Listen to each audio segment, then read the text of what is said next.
A haircut.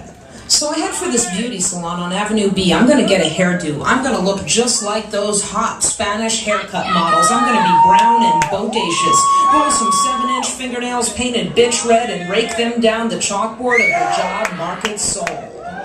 So I go into the beauty salon and this beautiful Puerto Rican girl in tight white spandex sits me down and starts chopping my hair.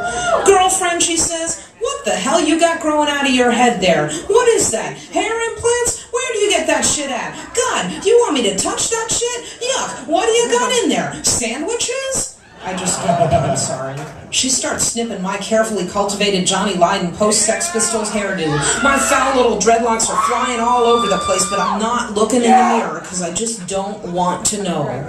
"So, what's your name anyway?" my stylist demands then. Maggie." "Maggie, well, that's an okay name, but my name is Susie."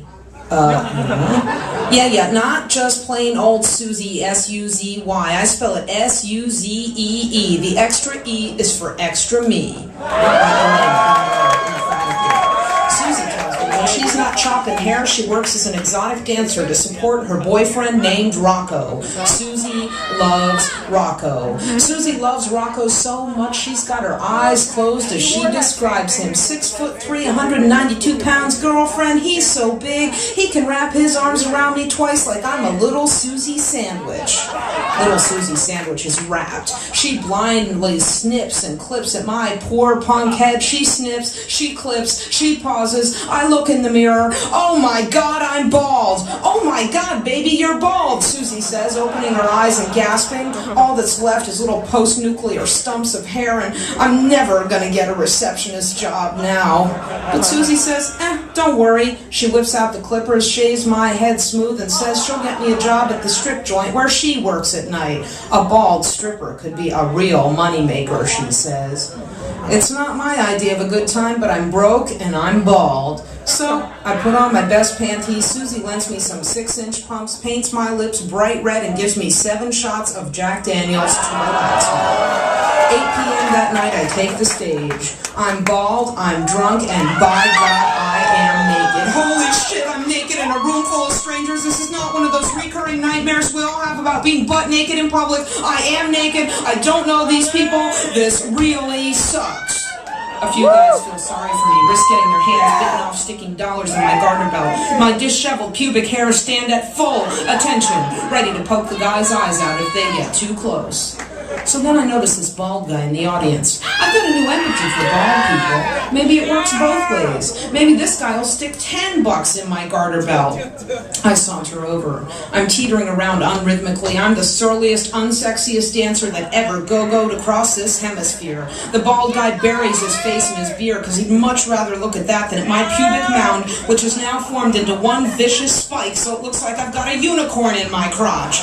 I stand there weaving through the air. The strobe light is illuminating my pubic unicorn. Madonna's song, Borderline, is pumping through the club speaker system for the 5th time tonight. Borderline, borderline, borderline, borderline. Love me till I just can't see. And I start wondering, what the hell does that mean? Love me till I just can't see. What does that mean? Screw me so much my eyes pop out, I go blind, end up walking crazy, naked, and horny down 2nd Avenue? What?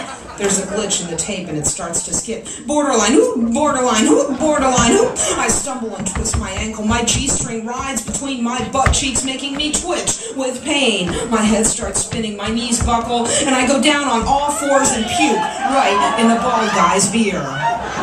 So there I am, butt naked on all fours. Before I have time to regain my composure, the club manager comes over, points his smarmy strip club manager finger at me and says, "You're bald, you're drunk, you can't dance, and you're fired."